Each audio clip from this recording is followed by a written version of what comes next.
اوکې بغندیانو اوس زده کوو must او must have.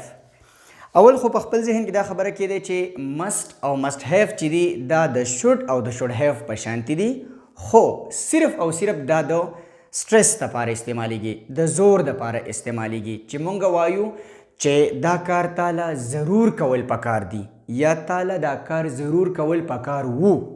ټیک ده، نو د هغې دپاره بیا مونږ must او must have چې دی هغه استعمالو. نور ګورئ د should سره به د ورب فرست فارم لګېدو، نو دلته کې به د must سره هم د ورب فرست فارم لګي. دغه شانتي د should have سره به د ورب تھرډ فارم لګېدو، نو دلته کې به هم د must have سره د ورب تھرډ فارم چې دی هغه به استعمالیږي.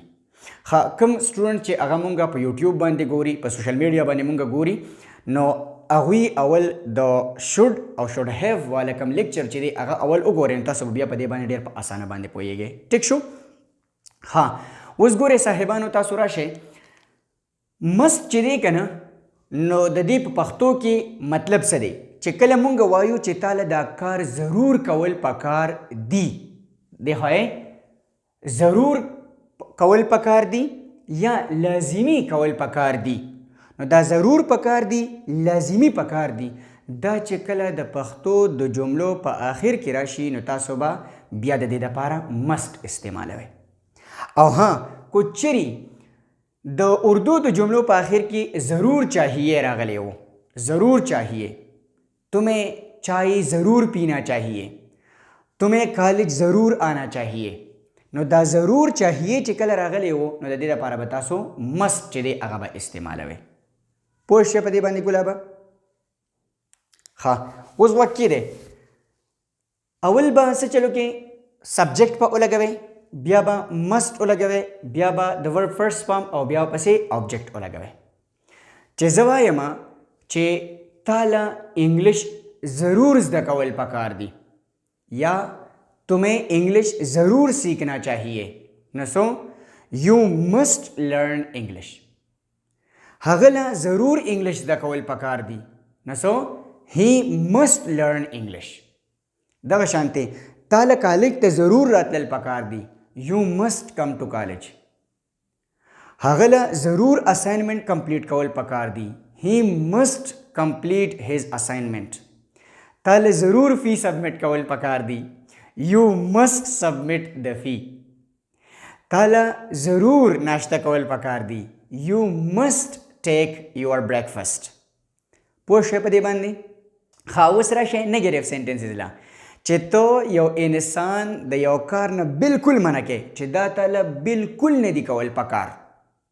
ټیک ده؟ نو د هغې دپاره بیا تاسو must not چې دی هغه به تاسو استعمالوئ. اول به څه چلو کې؟ اول به سبجیکټ ولګوئ، بیا به must not ولګوئ، بیا پسې د ورب فرست فارم، بیا آبجیکټ.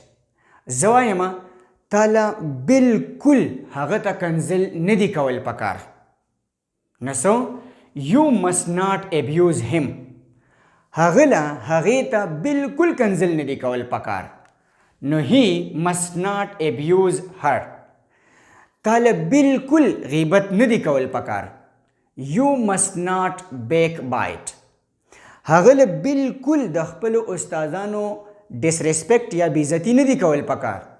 He must not disrespect his teachers. تاله بالکل سیګریټ نه دي څکل پکار. You must not smoke cigarette. تاله بالکل موټرسایکل چلول نه دي پکار. You must not ride motorbike یا موټرسایکل. تاله بالکل هغې ته ټیکسټ یا کال نه دي کول پکار. You must not text her یا you must not call her. ټیک شو؟ اوس ګلابه داسې چل دی که نه چې کله مونږ بیا یو انسان ته د پاست دپاره دا وایو چې په تیر شوي وخت کې تاله دا کار بالکل نه و پکار، نو د هغې دپاره به بیا مونږ څه وکړو؟ must not have چې دی هغه به بیا استعمالو. او یاد ساتئ د must not have سره به د ورب کوم یو فارم استعمالوئ؟ تھرډ فارم به استعمالوئ. که د should او د should have والا خبره ده. لکه زه تا ته وایم چې تاله ضرور انګلیش زده کول پکار وو، تاله لازمي انګلیش زده کول پکار وو، نو دا پکار وو، پکار وا، پکار وې، دا چې کله د پښتو د جملو په اخر کې راشي، نو تاسو به دې لپاره must have استعمالوئ. او کو چری د اردو د جملو په اخر کې سره غلی وو ضرور چاهیے تا یا ضرور چاهیے تی یا ضرور چاهیے ته دا الفاظ راغلی وو نو دغه لپاره به هم تاسو بیا must have چې دی هغه به استعمالوي سمپل دی ټیک ده اول به تاسو سبجیکټ لګوي بیا به must have بیا به ورسره د ورب تھرډ فارم او بیا پسې لګوي آبجیکټ زوایم چې تعالی ضرور انګلیش زده کول پکار وو تعالی لازمی انګلیش زده کول پکار وو نو څه بشي you must have learned English د ورب تھرډ فارم دی ولګاو learned ټیک ده هغه له ضرور انګلیش زده کول پکار وو نو سو he must have learned English تعالی ضرور کالج ته راتلل پکار وو you must have come to college تعالی ضرور یا تعالی لازمی assignment complete کول پکار وو you must have completed your assignment تعالی ضرور نمل کالج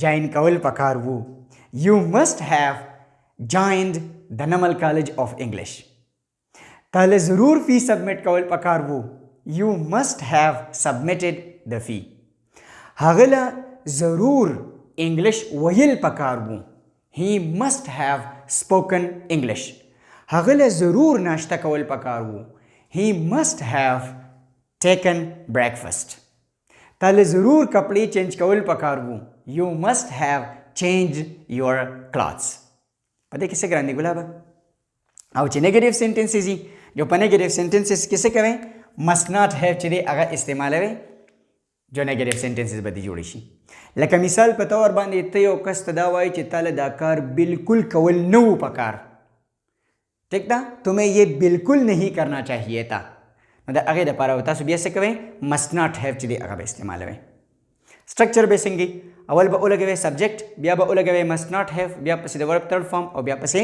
آبجیکټ چې زه وایم چې تعالی بالکل هغه ته کنزل نو کول پکار نو سو you must not have abused him هغه له هغې ته بالکل کنزل نو کول پکار he must not have abused her تعالی بالکل سیګریټ نو سکل پکار you must not have smoked cigarette تعالی بالکل اغلطه کې انګلیش ویل نو پکار you must not have spoken English there ګلابه دا چې دی کنه دا سمپل دی کو چېرې تاسو د شوډ او د شوډ هیف په لیکچر باندې پوه شوي یې کنه نو دا بالکل هغه شانتی دی ټیک ته د ورب فارم هم هغه شانتی ورسره لګي نیگیټیو سنټنسز انټروګیټیو سنټنسز خو صرف او صرف خبره دا ده چې دا د ضرور دپاره د سټرس دپاره لازمي دپاره د دې دپاره استعمالیږي په دې باندې پوه شوئ په دې باندې لږ پراکټس وکړئ بیا د دې نه بعد ورډ چې دی هغه انډرسټینډ کوو